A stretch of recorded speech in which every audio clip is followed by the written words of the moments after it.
Something that is very important to understand when you're asking God for things is that many times, if God was to give you exactly what you wanted as soon as you asked for it, you would not be prepared to have that thing.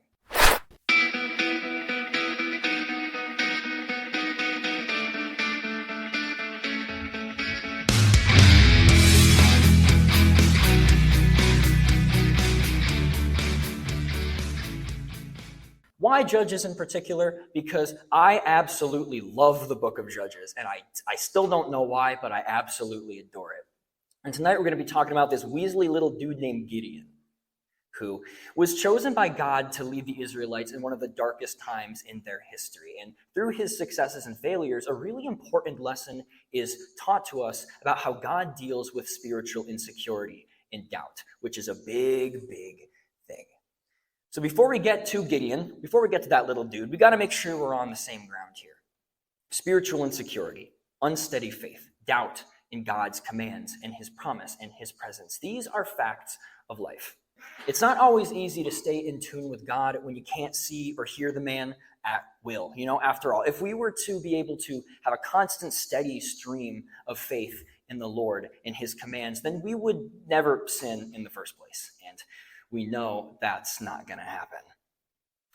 So there are two things we've got to cover before we move on about spiritual doubt. First things first, having doubt in God, whether that's questioning his existence in passing moments, feeling like his presence might be absent from your life, right? Being unsure about what he commands us to do, having, struggling to have boldness in our faith. None of these things are sinful. We got to make that very, very clear. None of that is sin.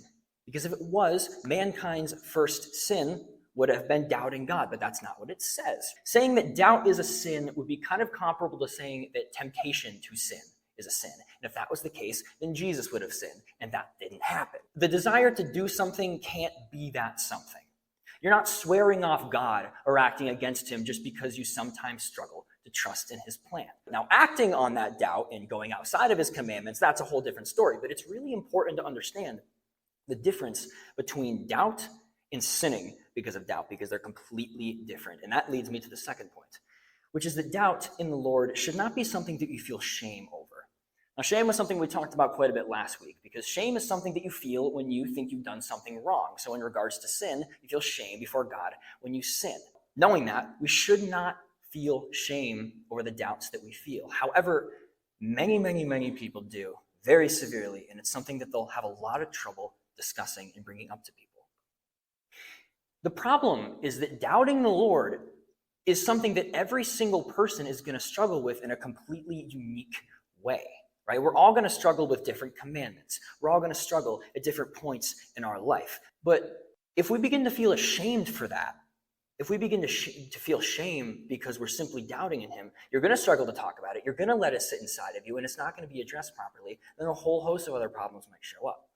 God is very clear throughout the Bible that Christian fellowship, having Christian friends and people to surround you is a necessity. And the nature of our walk with God is 100% a reason for that. Having other people to lift you up and reassure you when you start to make dumb decisions, you might start to walk away, right? Lift you up and reassure you of God's goodness is extremely important to our relationship and having, growth in our relationship with God as a Christian. Because well-placed doubt can lead you to ask the questions that will strengthen your faith. Going through a season of spiritual struggle can have you come out on the other side with a significantly stronger relationship with the Lord if it's handled properly. It's similar like if you go through a difficult time with a friend, right? You're going to be closer once you're through it. It's the same with the Lord. The problem is that spiritual doubt can be extremely dangerous if it's let to just sit inside of you unaddressed. And that unfortunately happens to too many people. So the fact of the matter is our walk with the God is inconsistent. Our faith is going to waver. Our ability to trust in his plan, that his commands are going to lead us down the best route for us. That feeling, that desire, it's not always going to be on fire inside of us. It's a relationship. Relationships have ups and downs. So now we've got to look at God. How does God deal with this fact? How does God deal with this whole situation? And this brings us to the story of Gideon, where we're going to have two huge questions answered. First off being, how does God address and work with those who are spiritually insecure? And two, what are the risks of spiritual insecurity when it's left alone? We're going to jump into Judges chapter 6, verse 11. We're going to be jumping around a little bit today because I got to cover a lot of ground here. So verse 11 reads, "Now the angel of the Lord came and sat under the terebinth tree, which was in Ophrah, which belonged to Joash the Abiezrite." I'm going to butcher names, by the way. It's okay. "While his son Gideon threshed wheat in the winepress in order to hide it from the Midianites.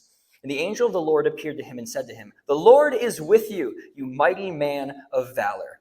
Gideon said to him, 'Oh my Lord, if the Lord is with us, then why has all of this happened to us? And where are all of his miracles, which our fathers told us about, saying, Did not the Lord bring us up from Egypt? But now the Lord has forsaken us and delivered us into the hands of the Midianites.' Then the Lord turned to him and said, 'Go in this might of yours, and you shall save Israel from the hand of the Midianites. Have I not sent you?' So he said to him, 'O my Lord, how can I save Israel? Indeed, my clan is the weakest in Manasseh, and I am the least in my father's house.'" So this is not the greatest first impression of Gideon. We are told in these first few verses that he is the youngest of a weak, insignificant tribe, that he's so scared of the Midianites that are controlling Israel that he is threshing wheat in his winepress. Now, I'm not going to go into this super deep. I don't want to have to explain technology, but that's not something you can really do. Making wine in a wine press and threshing wheat are so extremely different that you could never do one with the other's technology. But since wine presses generally tended to be carved out of stone, he would be able to thresh the wheat while being like down here. He'd be lower to the ground, so there'd be a less chance of someone seeing him if they pass by. That's how scared this man is. Being the youngest member of a family, I can relate. It's not that big of a deal. King David, in the future, he is going to be the youngest in his family. But Gideon, he is terrified. He is rejecting the angel's claim that he's able to be a leader. And in a minute, he's going to ask the angel he's going to request a miracle for proof of his claims. So the picture that's being painted here is that Gideon is a very insecure individual. Verse 13 says, why has this happened to us? Where are all of our father, where is our God's miracles? All that kind of stuff, right? He's full of fear. He feels abandoned by God. And honestly, fair. Because Israel at this time kind of had been abandoned by the Lord. So now let's back up a bit. Let me give you a little bit of context for the book of Judges.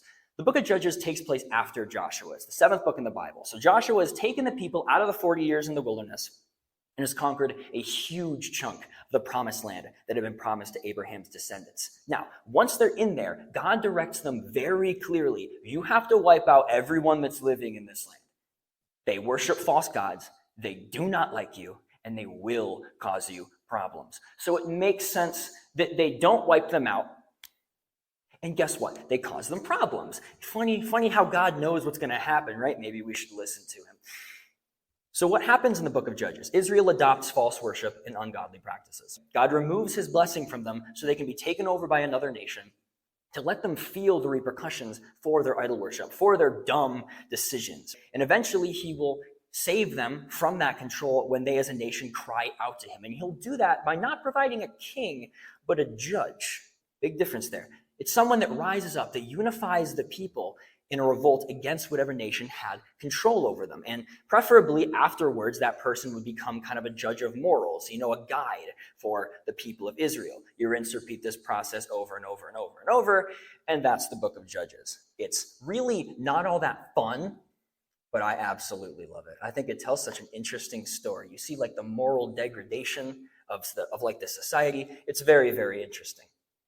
And Gideon is one of these judges. And at the time, Israel was under the Midianite control. And the Midianites were absolutely vicious people, right? So in a sense, Gideon's fear and feelings of abandonment were valid. But even then, the mention of hiding in the winepress to do chores, outside of pressing wine, being scared and unsure when the angel of the Lord is standing before him, which, by the way, that's Jesus. That's not just an angel. This is Jesus coming down and talking to him.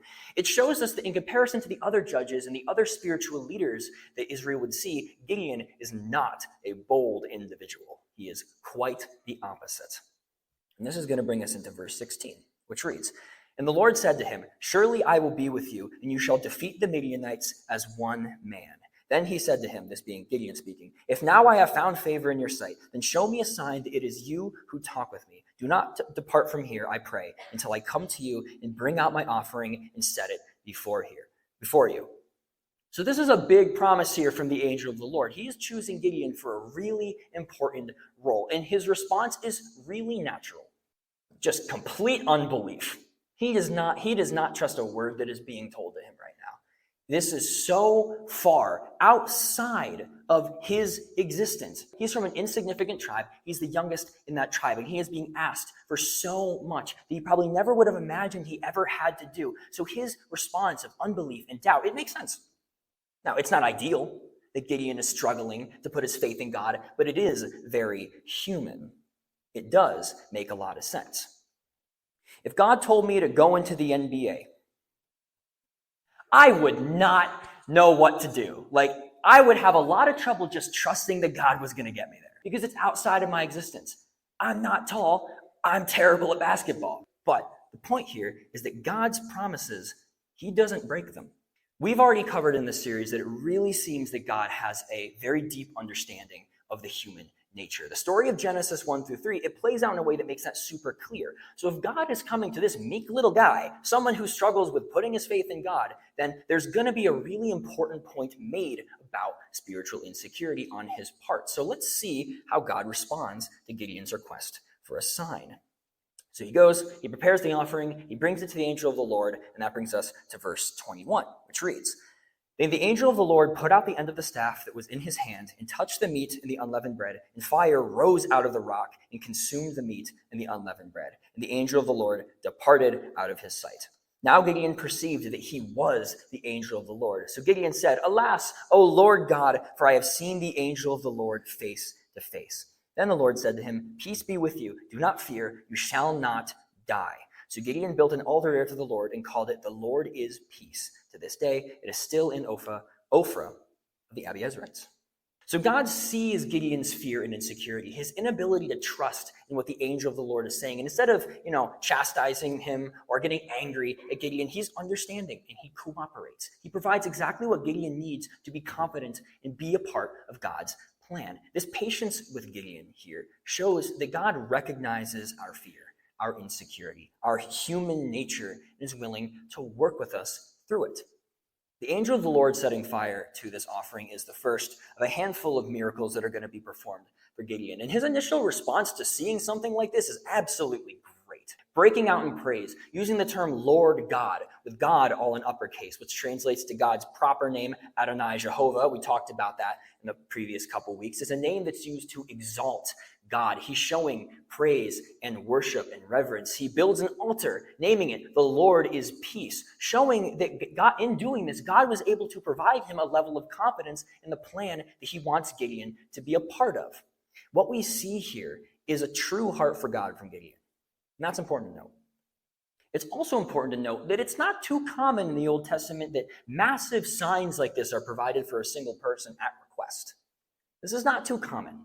God provided it to Gideon here because he knows what he needed. He knows what every individual needs and what they need to trust in God. And as we'll see soon, Gideon's not going to flip on a dime and become like a fearless war hero, but this sign does provide precisely just enough for Gideon to be a part of God's plan in the moment. We're going to pick back up in verse 25.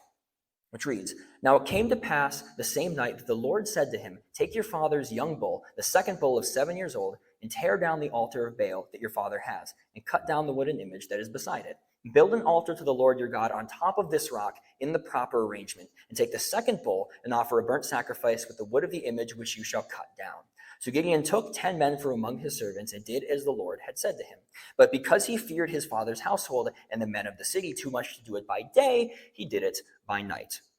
So what is God's command really telling him to do here? Go, knock down a pagan altar, burn stuff on it, and build an altar for the Lord in its place. So essentially, start destroying what caused Israel to be in this situation in the first place. It's a logical first step, and he agrees.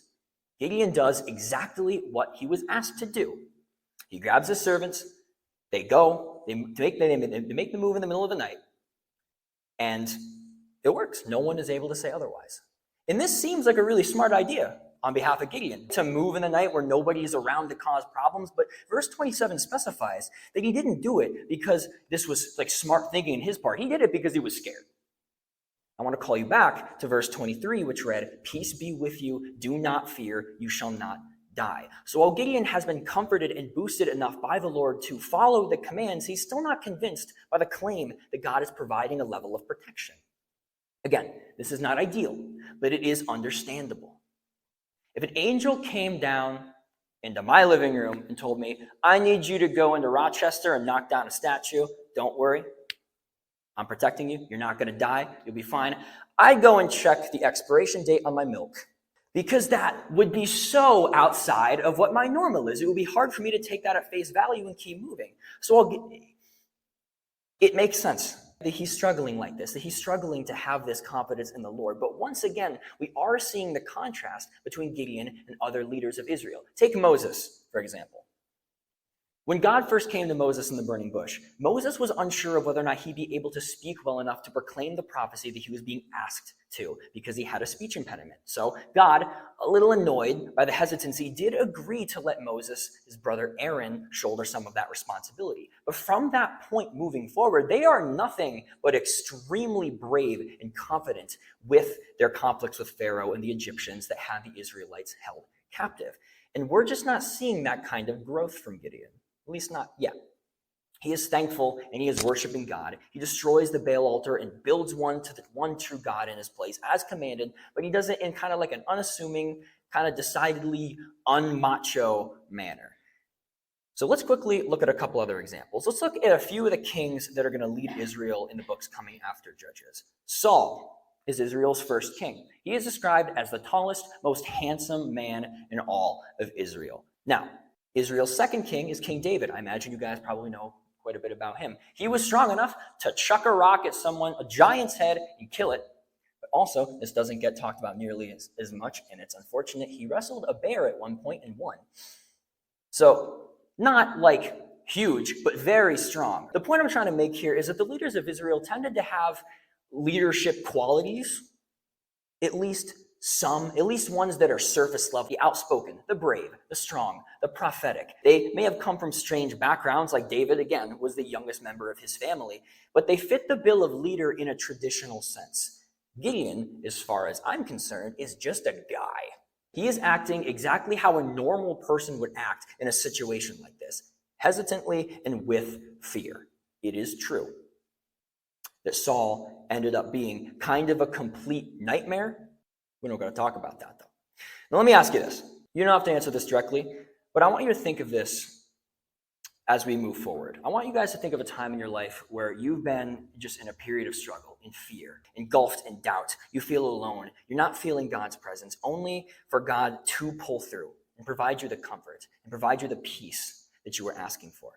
It's a pretty good feeling. It naturally boosts the faith that you have in God, makes the process of trusting him and relying on him more an easier thing to do. I want you guys to keep that in your head as we move forward. So essentially what happens next, I'm just going to paraphrase it. The people of the city are really, really angry over this altar getting torn down. And they go to his dad, Joash, and he's like, "Yeah, bring out your kid. We're going to kill him." They're not happy about this. So Joash's response is essentially, "Don't fight on behalf of your God. Let him deal with this himself." There are many times throughout the Old Testament that somebody blasphemes the Lord and they pay the price for it. Hard. So essentially he's saying, if your God's so offended by this, have him deal with it himself. And this shuts everyone up. And then they move on. And that leads us to verse 33, which says, "Then all the Midianites and Amalekites, the people of the east, gathered together, and they crossed over and encamped in the valley of Jezreel. But the Spirit of the Lord came upon Gideon. Then he blew the trumpet, the Abiezrites gathered behind him, and he sent messengers throughout all of Manasseh, who also gathered behind him. He also sent messengers to Asher, Zebulun, and Naphtali, and they came up to meet them." So, all those guys that Gideon was so scared of at the beginning of this story, they're all getting ready to mount an attack. But we see a dramatically different response from Gideon here, right? Instead of cowering in his little wine press, the Spirit of the Lord comes upon him, and he calls together his family alongside some of the other tribes to mount a counterattack. What God described was going to happen is starting to happen. That as one man, as the leader of the force, Gideon would defeat the Midianites. We're starting to see it all come together. So far Gideon has seen the angel of the Lord. He's seen him consume an offering in a blaze of fire, successfully destroyed a Baal altar, and escaped harm. And now God has come upon Gideon and given him the confidence and the strength necessary to pull everyone together to form a resistance against the people that they need saving from. This seems like a huge turning point for Gideon. Has he finally figured out how to trust in the Lord with all of his heart and believe in the promises that he has provided him? Not really. Not really. Verse 36, love this part. So Gideon said to God, if you will save Israel by my hand, as you have said, look, I shall put a fleece of wool on the threshing floor. If there is dew on the fleece only, and it is dry on all the ground, then I shall know that you will save Israel by my hand, as you have said. And it was so. When he rose early the next morning and squeezed the fleece together, he wrung the dew out of the fleece, a bowl full of water. Then Gideon said to God, do not be angry with me, but let me speak just once more. Let me test, I pray, just once more with the fleece. Let it now be dry only on the fleece, but on the ground let there be dew. And God did so that night. And it was dry on the fleece only, but there was dew on all the ground. So this is the second and the third miracles that are performed to bolster Gideon. And they're also the ones that are the most famous. Like, God, I'm just not sure yet. I'm going to put this fleece out overnight. And if it's wet and everything else is dry, then I'll know what you're saying is true. Thanks, God. Pretty cool. I appreciate that. But could you do it one more time? I'm a little bit nervous. Now, these verses really show the extent to which Gideon is struggling to have faith in the Lord. But it's also probably the most humanizing part of the story. I want to be very clear here. While Gideon comes off as kind of a scaredy cat little dude, we are way closer to him than we realize. Think about all the times that throughout our life, maybe our day or our week, we struggle to have boldness and confidence in our faith. One example I can think of in regards to myself is prayer over people. Because despite all that I know about God, despite all the blessings that he's provided me, despite the ways that he has spoken through other people into my life, I am really uncomfortable spontaneously praying for people. It could be a family member, a friend, or a stranger. It doesn't matter who it is. I get this knot in my stomach, and I just shut up and I don't say anything. I know prayer is powerful, and sometimes I get a really strong pull to pray over someone, but sometimes I don't. And it's this weird mix of fearing rejection and worrying about coming off as weird. It's the struggle with faith that a lot of people have, and it's something that God is actively trying to work me through. So if I get all worried over a single prayer, what would I do if I was in Gideon's shoes? Gideon is evidently not a man that is blessed with a strong will. He's about to go to war against a group of people that he is scared to death of. And it's not surprising to me that he's asking for such extensive confirmation.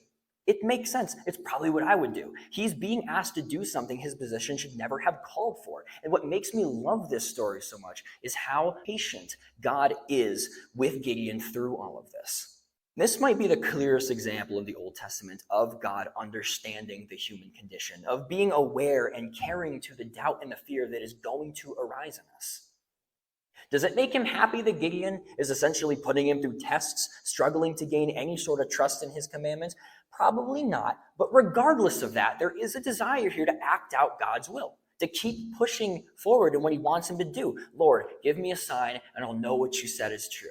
There doesn't seem to be any kind of double meaning there. He wants to do what God asks. He wants to obey his command. So he goes to God, the all-powerful creator, the one being that can provide that strength, that will provide it patiently, and this is very important, in a manner that doesn't overwhelm him. Gideon so far has been shown every time exactly what he needs to be able to keep moving forward. I want to focus on that. That's something that we can all take away from this story. Something that is very important to understand when you're asking God for things is that many times, if God was to give you exactly what you wanted as soon as you asked for it, you would not be prepared to have that thing. I might feel that right now in my walk with the Lord and my baby steps into ministry that I want to go start a church plant, but boy, that would be a nightmare. That would be a disaster. I am not prepared.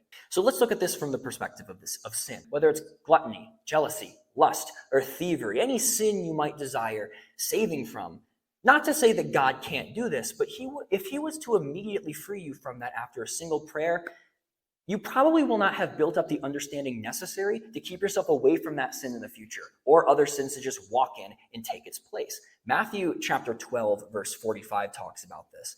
And it says, when the unclean spirit has gone out of a person, it passes through waterless places seeking rest, but finds none. Then it says, I will return to my house from which I came. And when it comes, it finds the house empty, swept, and put in order. Then it goes and brings with it 7 other spirits more evil than itself, and they enter and dwell there. And the last state of the person is worse than the first. Sometimes it's not always beneficial to you to immediately be freed from certain things. That's why God's healing tends to be a process of ups and downs, leaps forward and relapses, because by the end you will have learned the importance of giving control to God and a better understanding of why you should hate and avoid that sin in the first place. Because throughout the healing process, you're going to have ample amounts of time to be able to reflect on both of those things. How God is helping you, how in ways you might not have initially realized that sin was detrimental to your life. All these things will have time to be meditated upon and prayed over, and you will be in a far better state a lot of times to keep away from that sin in the future than if you were just freed from it immediately, because then you might just fall right back in. If you prayed, God, please stop me from cursing so much, and then for the next week, your mouth was just as clean as a baby's butt, how long would it be that way? How long would it take, before you unknowingly slip into the same habits that gave you a sailor's mouth in the first place? And if the process of cleaning up your voice, your words, was extended over a longer period of time, what kind of safety measures could be put in place in regards to exalting God with your words and not just sinning with them? How much more will you understand the importance of having control over your tongue and having to put in the genuine effort to let God lead you through that process, guide you through the healing process? The times that we grow closer to God are when we go to Him when we're at our low points. When we're experiencing frustration, fears, doubts, insecurity, failure in something that we've been trying to get over, and we turn to Him in His desire to give us the strength necessary. And that's what Gideon is showing us here. He is at a low point. He has been given a lot by God. He recognizes that he needs God to get him through it. And what does God do? He provides. And he provides exactly what Gideon needed to be part of God's plan. You don't need to be some kind of natural born leader or some kind of perfect person for God to use you, because God can use you with your quirks, with your strengths, with your weaknesses, who you are. And he'll provide what you need to fit into his plan. It might require change, but even so, knowing this, the ball is in our court. It's our job to trust in what the Bible is showing us here and go to God. Let him guide us and provide us the necessary strength that we need to rely on him and act out his plan. Now, with all of that said, I think what happens next is absolutely hilarious. In the span of a handful of verses, God puts Gideon up to the ultimate test, puts him in the hot seat. Because Gideon has relied on God for absolutely everything to get him this far. Now, God has provided, and that's great. But now it's time for Gideon to be put up to the test and shown what a reliance on God can really do. Because what happens next is not a feat of strength. Not from Gideon, not from the military. It is not a change in demeanor from Gideon, really, at all. He kind of acts exactly the same way throughout the rest of the story. But what we see here is an absolutely insane testament to what God can do when he works through just like any average guy. You, me, someone out there. He can do this through people. This is the power of God on display. So to quickly sum up the next part of the story, God says to Gideon, you got way too many people for this military. They're going to test this all to themselves. The Israelites are going to get cocky. You need to send some of them home. So go and tell them, if anybody's scared, go home. So now he has 10,000 people remaining. 22,000 people head home when he allows them to. Ooh, but that's too much, Gideon. You got to send more people home. So here's what you're going to do, Gideon. You're going to go down to the water, and you're going to bring everyone with you. And you're going to tell them, get down and drink.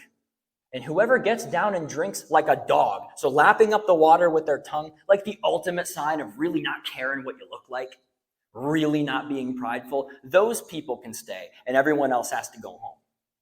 So he started with over 30,000 people, and he's now down to a crisp 300 soldiers to take on the Midianites.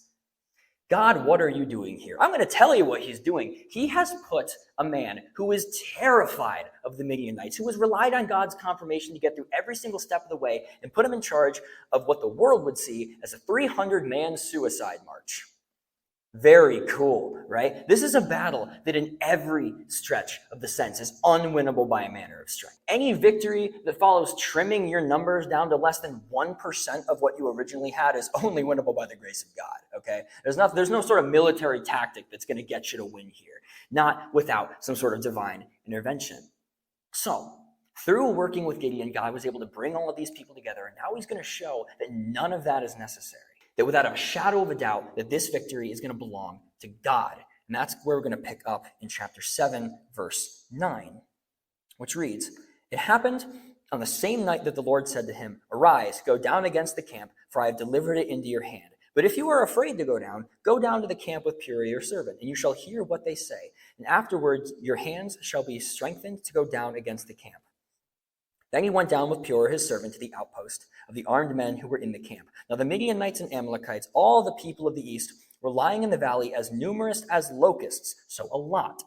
And their camels were without number, as the sand by the seashore in multitude, so a lot. And when Gideon had come, there was a man telling a dream to his companion. He said, 'I have had a dream. To my surprise, a loaf of barley bread tumbled into the camp of Midian. It came to a tent and struck it so hard that it fell and overturned, and the tent collapsed.' Then his companion answered and said, 'This is nothing else but the sword of Gideon, the son of Joash, a man of Israel. Into his hand God has delivered Midian and the whole camp.'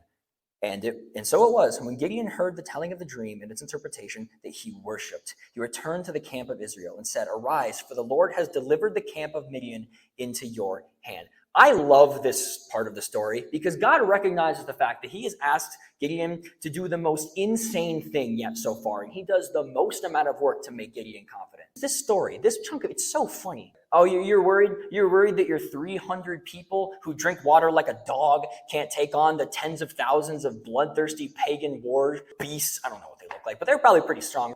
Sneak down into their camp and listen. Some guy had a bad dream. They thought you're barley bread. They're terrified, right? Are you confident now, Gideon? You're welcome.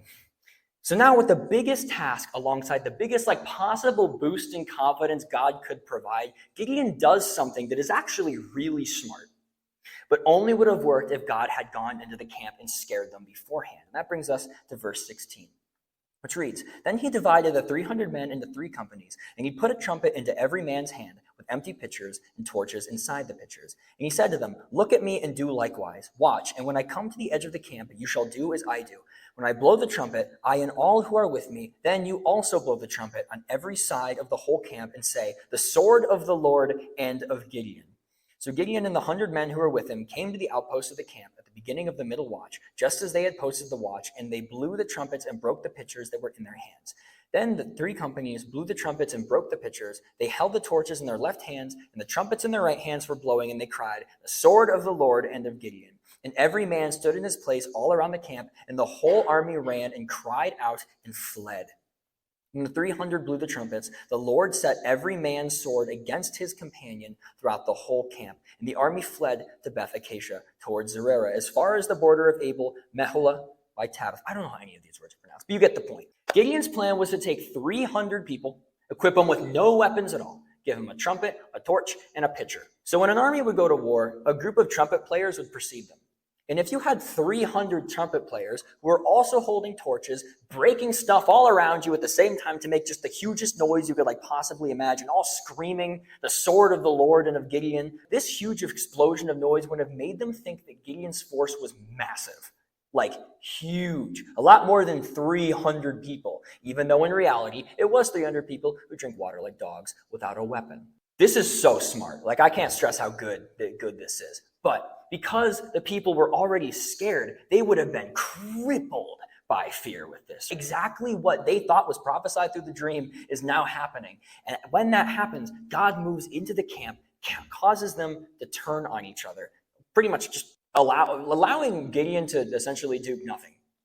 God literally takes the victory himself. They pursue the Midianites, they capture, kill 2 of the princes of Midian. This is in all respects a military victory that was only possible through divine intervention. God provided the strength for Gideon to pull everyone together. He strikes fear into the hearts of the enemy and turns them against each other. God did this through 300 people led, by all accounts, a normal man with chronic faith issues. And that's why I find Gideon's story so inspiring. Because I'm just a guy, nothing really special about me. I've got my fair share of struggles and bumps in the walk with God, but I felt him work through me before. And if God was able to accomplish this much with Gideon, what can he accomplish through me? It inspires me to set aside my personal, more selfish ambitions, because if I give my life to God, if I let him guide my aspirations, let the Holy Spirit do its work through me, what will God do? I don't know, but probably something a lot more important than what I want, which is to go home tonight, ignore all my schoolwork, and play video games. Yeah, sure. Maybe God will decide to use certain skills of mine, music, writing, video editing, something I hate doing, like playing Fortnite. I don't know. It's not for me to say. But God created us to have a relationship with him. He wants us to play a part in his plan, growing his church. And I'm not going to complain with that. Right? I'm not going to argue against that. And as we've seen with Gideon, I do not have to worry about him holding up his side of his bargain, because he will give me what I need if I open myself up to him. And that's pretty amazing. That is so inspiring to me. However, we are not done yet. And this is where things get kind of freaky. I told you a bit ago to keep the thought of God's comfort in the back of your head. Okay? All of the confidence building situations that he's guided you through. So far, Gideon has experienced a lot of those moments where God has really pulled through for him, bolstering his confidence, delivering the enemies into his hands. But did you notice that all of those times, he never seemed to be any more confident in the Lord? No matter how many times God pulled through for him, right? Plopped victories onto his lap, performed wonderful acts for him, he never seemed to get any closer to trusting Lord without that direct confirmation. Every time he asked for it, every single time he needed something, every time actually he needed something larger and bigger to be able to trust in the Lord and what he wanted him to do. He was still just as meek and as scared as he had been at the beginning of the story. And it seems to me that Gideon's faith in the Lord never really got strengthened through any of this. Because otherwise what happens next wouldn't have happened. But now he's a military hero. He has accomplished something amazing, even if it was God working through him. We already know that the Israelites like to not give God the credit he deserves. So in the eyes of them, he is now a war hero. It's going to go completely to his head. His actions and words are going to go completely off the wall. Yet under everything that this next chapter has to offer, we still see the same little scared man. But this time, someone who seems to believe he's a whole heck of a lot more. And the thing I want you guys to focus in on here is the disappearance of God from this situation as we move on. Let's keep reading. For the sake of the time, I'm going to jump through this last act of the story. Our first stop is in chapter 8, verse 4, which reads, "When Gideon came to the Jordan, he and the 300 men who were with him crossed over, exhausted but still in pursuit." So they're still going after the Midianites now. "Then he said to the men of Succoth, 'Please give loaves of bread to the people who follow me, for they are exhausted, and I am pursuing Zebah and Zalmunna, kings of Midian.' And the leaders of Succoth said, 'Are the hands of Zebah and Zalmunna now in your hand, that we should give bread to your army?'" So essentially saying, what have you done for us? Get them, and then we'll help you. Not very nice, to be fair. So Gideon said, "For this cause, when the Lord has delivered Zebah and Zalmunna into my hand, then I will tear your flesh with the thorns of the wilderness and with briars." Okay, then he went up from there to Penuel and spoke to them in the same way. And the men of Penuel answered him as the men of Succoth had answered. And so he also spoke to the men of Penuel, saying, "When I come back in peace, I will tear down this tower." Okay, Gideon, you need to relax. Okay? This is a massive departure from what we had seen prior. No mention of God's blessing in this situation, mind you. We don't even know if God had allowed for to pursue the Midianites in the first place. We don't know if that was a command from God at all, but he's doing it. But even so, Gideon is confident that this is still a situation that is being guided by God, and he is the one who will deliver these kings into his hands. Well, I do got to say, I don't think God would condone you killing people just because you're a little bit angry. This is very bizarre, selfish, vindictive actions on his part just because they weren't hospitable to him. This is a huge change in stance from what we saw earlier. So Gideon continues to pursue the Midianites. He surprise attacks the camp, captures the kings mentioned, and then he comes back to the people in verse 15. And it reads, Then he came to the men of Succoth and said, Here are Zebah and Zalmunna, about whom you ridiculed me, saying, Are the hands of Zebah and Zalmunna now in your hand, that we should give bread to your weary men? And he took the elders of the city, and thorns of the wilderness and briars, and with them he taught the men of Succoth. And he tore down the city of Penuel and killed the men of the city. So Gideon is pretty much a completely different person here from what we saw in the last chapter. This is like, if he was here in his meekness, he is now acting all the way over here. It's like a full pendulum swing to acting in a completely different manner. This is strange. He's now in charge of an extremely large military force. He is evidently not acting by the will of God anymore. Got to say that. There's no indication that any of this is being led by God. So it doesn't surprise me that as soon as Gideon's composure went from praising God in his gracious providing of confidence and success to going on a weird vengeance hunt and killing people violently because they're not being hospitable, that the mention of God guiding all of this is just gone. Every single step of the way, every choice that Gideon made up to this point in the story, God had to give him confidence, and now his name is not even being mentioned. And this downfall, unfortunately, is not going to get any better. So we're going to skip over to verse 18, which reads, And he said to Zebah and Zalmunna, so I was talking to the kings that he's captured, what kind of men were they whom you killed at Tabor? We don't really have a lot of information about the situation that he's talking about here, but we can assume that it was just something that Zebah and Zalmunna had done, and that he feels kind of like they needs to get revenge for. He says, So they answered, As you are, so were they. Each one resembled the son of a king. Then he said, They were my brothers, the sons of my mother. As the Lord lives, if you had let them live, I would not kill you. And he said to Jether, his firstborn, Rise, kill them. But the youth would not draw his sword, for he was afraid, because he was still a youth. So Zebah and Zalmunna said, Rise yourself and kill us, for as a man is, so is his strength. So Gideon arose and killed Zebah and Zalmunna and took the crescent ornaments that were on their camels' necks. So now God's dealing with the kings that he was going after and asked them about an apparent attack, and their answer is, As you were, so were they. Each one resembled the son of a king. So is this flattery? Maybe. Or was Gideon at this point beginning to present himself in a more garish, kingly manner? Can't say for sure. This is really all we hear about this attack on Tabor. But it's not the last time that that's going to come up, the concept of kingship, so I thought I'd mention it. What we do see here is a very clear glimpse into what Gideon has struggled with from the very beginning, though. Gideon encourages his son, who is still a youth, to kill these kings. And his son refuses because he's a youth, he's a literal kid. And the response from the kings are, Do it yourself, man. Like, rise up and kill us. For as a man is, so is his strength. Gideon is still kind of a cowardly sort of guy. And the inclusion of this specific detail, him trying to get his son to do his own business for him, it shows that he really hasn't changed since the beginning of the story. Gideon's change has not been a result of gained strength or confidence, because he's still acting just as cowardly. He evidently hasn't grown. So what has changed here? It's God's presence. And here's the truth of the situation. While God will be attentive to your struggles, provide you what you need to be able to work for him, he's not going to support you in the way that he supports Gideon forever. At some point, you need to learn to trust him. You need to learn to be able to follow what he says. Fulfill the commands he is asking you to fulfill without having direct confirmation. You need to learn to trust the fact that he's there and trust what he's told you to do. Follow what he would want you to do, regardless of whether or not you're getting direct confirmation. And it's the same idea with sin. God understands our sinful nature, and that being a slave to a given sin, gluttony, lust, cowardice, whatever it might be, it's not a switch that is suddenly disabled in your brain when you bring it to him. Like we spoke on earlier, change is a whole process. Healing takes time, but you do got to change eventually. You do got to let him heal you. You got to let him in. You can't keep committing the same sin forever without making any strides, because if you were trying on your end but if you were letting God fulfill what he can do in your heart, then you wouldn't keep committing that sin forever. The problem is that if you're unwilling to give up the world, if you're unwilling to let a sin go, to turn to God and to trust in him, he might just let you do that.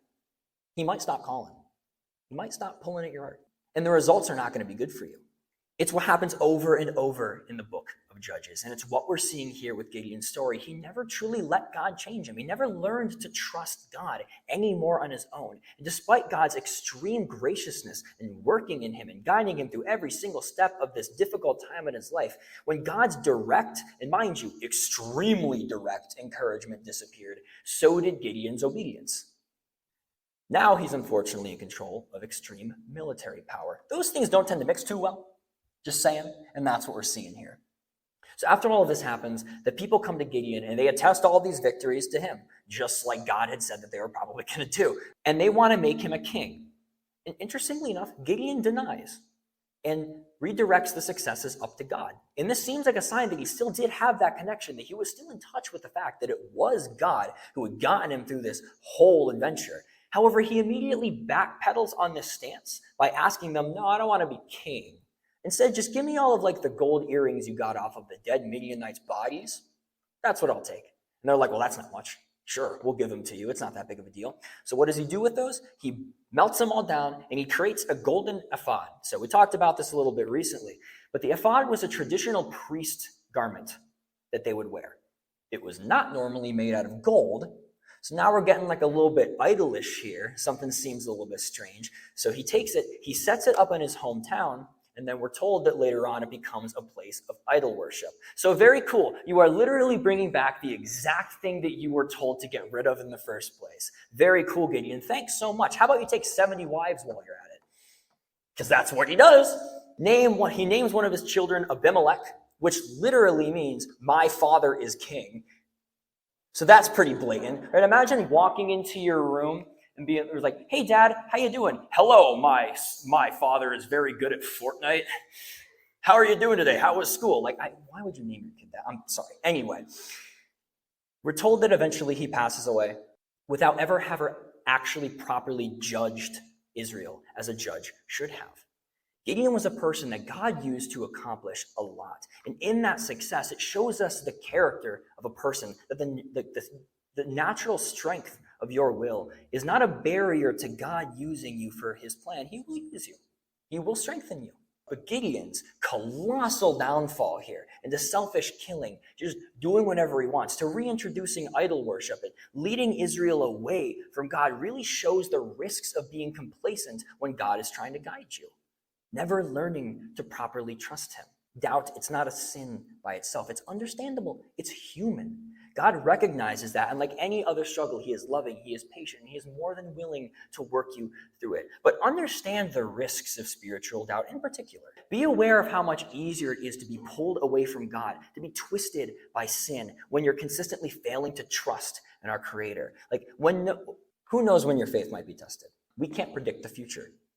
And at any point, something in your life might happen, and you may feel like God's presence just disappears. And if you have not learned to trust in him, to be able to hold to his statutes when things get tough, you may find yourself walking down a path that takes you very, very far away from him. And that's kind of what we see here with Gideon. But I do want to circle back around. In the end, Gideon's story should be a massive inspiration. It is a cautionary tale, but it should be inspirational. That an average man or woman can and will be used by God to accomplish wonderful things in his name. What we've seen tonight, God is a God that's worth putting our faith in. He will give you what you need if you open yourself up to him. It's not our job to tell him where we fit into his plan. It's not our job to decide exactly where we end up. So the things that he provides, the strength that he provides us, it might not be exactly what we want, but he will provide it for you if you open yourself up to him. He wants you to be a part of his plan, and your individual struggles are not something that you can just say, hey, I got this little problem, can't be a part of God's plan today. It's like, no, God will work through you. God has a place for you, right? It doesn't matter if it's one sin or another, if it's spiritual insecurity, God is a God worth putting our faith in. Let's pray.